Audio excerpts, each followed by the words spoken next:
สบายดีพ่อแม่พี่น้องมาพบมาพอกันอีกแล้วกับน้องหยังน้องนาวินกับน้องพวาทุกคนมาเบิ่งบ่าวสว่างกำลังเห็ดหยัง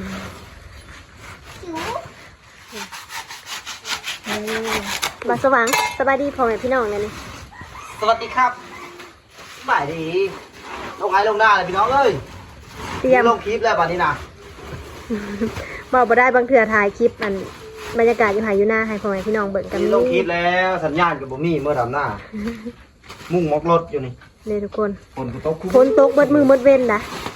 น้ำที่ท่วมแล้ว มื้อนี้หากะฝนหากะเศร้าเมื่อกี้นี่ทุกคน เมื่ออื่นออกไปทำหน้าเนี่ย บรรยากาศ มุ่งมอกรถ มุ่งให้ เตรียม เดินทางไกล อยู่บ้านเขานะอยู่บ้านบ่าวสว่างเขานะทุกคนนี่ ชิดกว่ารัก เริ่ม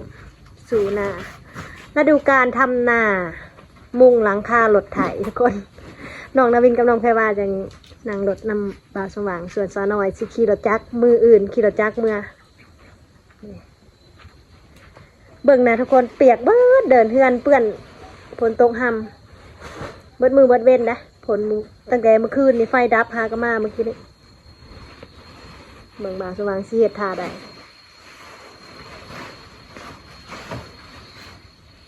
หลังคารถทุกคนได้บ่เฮ็ดผู้เดียวนะแพรยังออกไหมลูกพาบ้านอันนี้ค่ะซื้อตั้งแต่ตอนผู้ละทุกคนตอนเห็ดน้ำมันต้นแล้วก็เอามาใส่ประโยชน์ต่อมุงหลังคารถ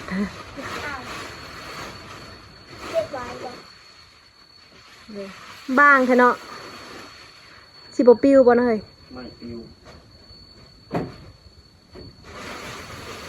แบบนี้เลยทุกคนเด้อเราดูการยามฝนต้องได้มุ่งแบบนี้ประสันละไปมาเนี่ยไปนอนอยู่หน้าผู้ใดทุกคนผู้แรกดำนาแล้วผู้ใดจากสิได้เขามาบางเทือกะขันมือใดมันแดดกะขี่รถจักรเขามานอนบ้านแพรวาเด้ดำเป็นบ่นาสบายดีพ่อแม่พี่น้องมั้ง สวัสดีพ่อแม่พี่น้องดำเป็น แม่นเหรอตัวเป็น มาสว่างเป็นเห็ดที่บางผลน้องคนเนาะสิได้ดำนาตากฝนอะไรบ้านี้ทุกคนเอ้ย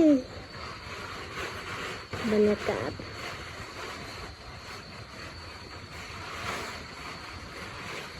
ข้าวดำนาเองแต่ทุกคนบริจ้างเลยข้าเจ้าน่ะจ้างเลยมือหนึ่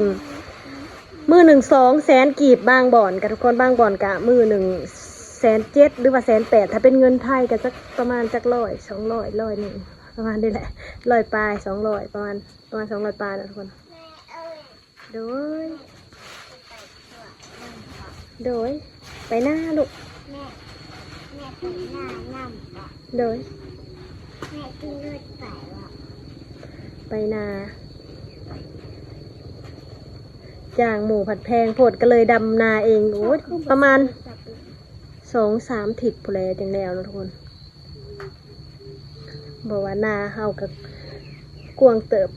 คนดำผัดบหลาย2 คนบางเถื่อกันทงแรกได้เลยนะทุกคนอยู่บ้านบ่าวสว่างบ้านบอนบ่าวสว่างเกิดบ้านพ่อบ้านแม่บ่าวสว่างพอแหละทงทบิดอันนี้ทงที่2อะไรอยู่บ้านบอนเฮาอยู่แต่ว่ายังโบได้ดำตัวนะดำทงนี้ก่อนเฮ็ดวันนี้เอาได้บ่ได้เอาลงกรอบเตี้ยน้ำเตี้ยนวดเตี้ยอย่ามาลูกบ่าวสว่างบ่าวบอกคนงาน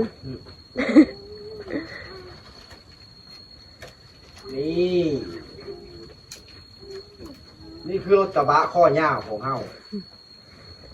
พร้อมเดินทางกับมืออื่นรถกระบะข้อยาว เตรียมขาเตรียมไถทุกคนทาสีแบบว่ามุงไว้แบบนี้เลยผ่านมันสิยากก็เลยยามฝนเราจังมุงฮะเป็นยัง มันเปียกบ่มืออื่นมันกระแหงเลยมืออื่นกระปูสาดใส่ลูกเอ้ยน้องนวินว่าบ่อยากหนังทุกคนมันเปียกว่ะมืออื่นกระปูสาดใส่มันกระบ่เปียก ทำนี่กะง่ายๆสบายๆมุ่งหลังคารถมื้ออื่น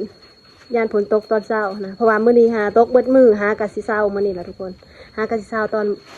ประมาณ2 โมง 3 โมงบาวสว่างเพิ่นหากะมาแต่ถ้าแขกได้ทุกคนมาฮอดแล้วก็มามุ่งหลังคารถเตรียมเครื่องเตรียมของมื้ออื่นออกเดินทา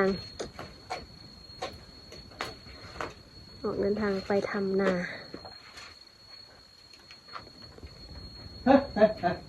จะเมาไหมเนี่ย เมาเลยเมาหลดได้ทุกคนแต่ว่าน่าจะบ่เมาเพราะว่าเฮาบ่ได้อั่นกวบบ่ได้คันกวบลงมาฮอดหลุมแล้วเมาปีกายนี่กวบลงมาฮอดหลุมเมาหลด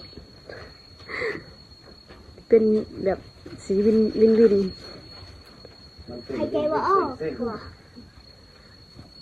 มันเป็นวินเส้ง อันนี้แหละทุกคนชีวิตชาวไร่ชาวนาชาวบ้าน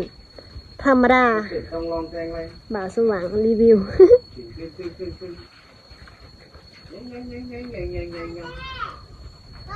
รถไถนา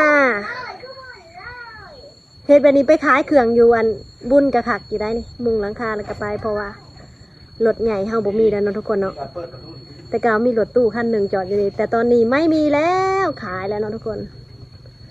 บ่มีเงินก็เลยขายรถ บรรยากาศรอบๆบ้านเดินคนเดินนอนชายเบิ่งนี่วิวรอบบ้านธรรมชาติ